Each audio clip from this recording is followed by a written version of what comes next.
कहते हैं रात जितनी ठंडी हो इंसान के अंदर का खौफ उतना ही जाग जाता है। ये कहानी है एक सुनसान रेलवे स्टेशन की, जहां रात के अंधेरे में कुछ ऐसा हुआ कि लोग आज भी उस रेलवे स्टेशन के पास जाने से डरते हैं। आखिर उस रेलवे स्टेशन पर क्या हुआ था, ये जानने के लिए कहानी को मुकम्मल देखें।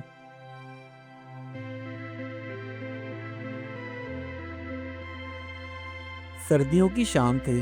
धुंध के बादल छाए हुए थे। वहीं गांव के एक रेलवे स्टेशन पर सिर्फ चंद लोग रह गए थे, जो ट्रेन आने का इंतजार कर रहे थे। हवा में ठंड इतनी ज्यादा थी कि सांस से धुआं निकल रहा था।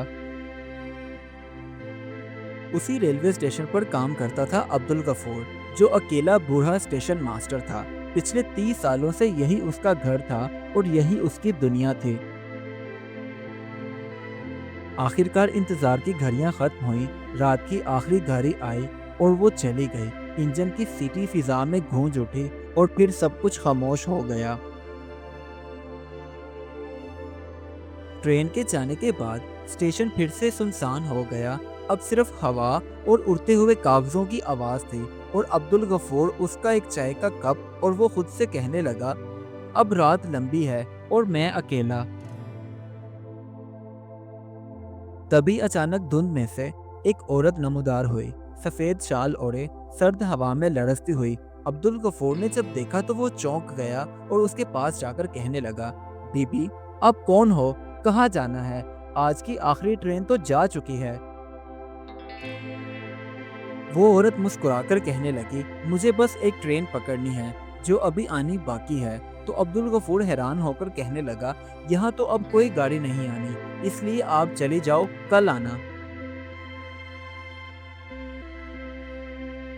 तभी अचानक वो अजीब सी दिखने वाली औरत गायब हो गई और उस प्लेटफॉर्म पर चिराग लड़सने लगे। धुंध घनी होती जा रही थी। अब्दुल गफूर को यूं लगा जैसे उस तेज हवा में उसके आसपास कोई चल रहा हो। अब वो मजीद खौफजदा होने लगा। अब अब्दुल गफूर जल्दी से अपने दफ्तर में गया और वहां जाकर उसने एक पुराना रजिस्टर खोला, जिस पर एक नाम लिखा था, फातिमा बानो, और तारीख थी बिल्कुल यही रात की, लेकिन 20 साल पुरानी। इसके बाद वो अजीब सी दिखने वाली औरत दोबारा से नमूदार हुई और अब्दुल गफूर के पास आकर कहने लगी, मेरा शोहर भी इसी प्लेटफॉर्म पर से गया था, लेकिन आज तक वापस नहीं आया। बस आज मैं उसे लेने के लिए जा रही हूँ। तभी अचानक एक अजीब सी दिखने वाली ट्रेन वहां पहुंची। तो अब्दुल गफूर देखकर चौंक गया और उसके जहन में बहुत से सवाल चलने लगे। ऐसा कैसे हो सकता है? कौन सी ट्रेन आ गई है? ये तो कोई आम ट्रेन नहीं लगती। इसी वजह से वो प्लेटफॉर्म पे लड़सने लगा। इतने में धुंध की शिद्दत थोड़ी कम हुई और उसके अंदर से एक अजीब सी पुरानी ट्रेन नमूदार हुई, जिस पर मखोटे बने हुए थे। ऐसा लग रहा था जैसे वक्त पीछे मुड़ गया हो। प्लेटफॉर्म पर कोई मुसाफिर नहीं, बस आवाजें थीं। जब वो ट्रेन उस खास प्लेटफॉर्म पर पहुंची, तो वो औरत ट्रेन के अंदर दाखिल होते हुए अब्दुल गफूर की तरफ देखकर मुस्कुराई और कहने लगी, अब मेरा इंतज़ार ख़त्म हुआ, शुक्रिया। वो गाड़ी में बैठी, दरवाज़ा बंद हुआ और ट्रेन धुंध में गायब हो गई। अब्दुल गफूर जल्दी से उस ट्रेन के पीछे भागा, मगर ट्रेन है कि गायब हो चुकी थी। वहाँ सिर्फ वो सफ़ेद रंग की चादर पड़ी थी, जो उस अजीब सी दिखने वाली औरत ने ओढ़ रखी थी। इसे देखकर उसका दिल दहल गया। ये क्या देख लिया मैंने?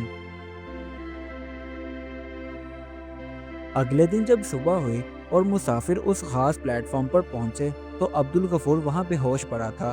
कुछ देर के बाद उसे होश आया तो वो बस यही बात कही जा रहा था, फातिमा बानो वापस चली गई, फातिमा बानो वापस चली गई। सारी कहानी सुनने के बाद गांव वालों ने अब्दुल गफूर को एक पुराना सा अखबार दिखाया, जिस पर यह खबर शाया थी कि 20 साल पहले एक औरत इसी प्लेटफॉर्म पर हादसे में मर गई थी। उसी का नाम था फातिमा बानो। अब उस खास प्लेटफॉर्म का नाम बदल दिया गया और उसका नाम रखा फातिमा स्टॉप। कहा जाता है कि लोग हर साल सर्द रातों में वही खुशबू, वही सीटी महसूस करते हैं। उस दिन के बाद अब्दुल गफूर ने भी उस चादर को कभी नहीं छुआ। बस हर रात उस खास प्लेटफॉर्म पर एक मोमबत्ती जला देता और खुद से कहता, शायद मेरा ऐसा करने से किसी रूह की रहनुमाई हो जाए।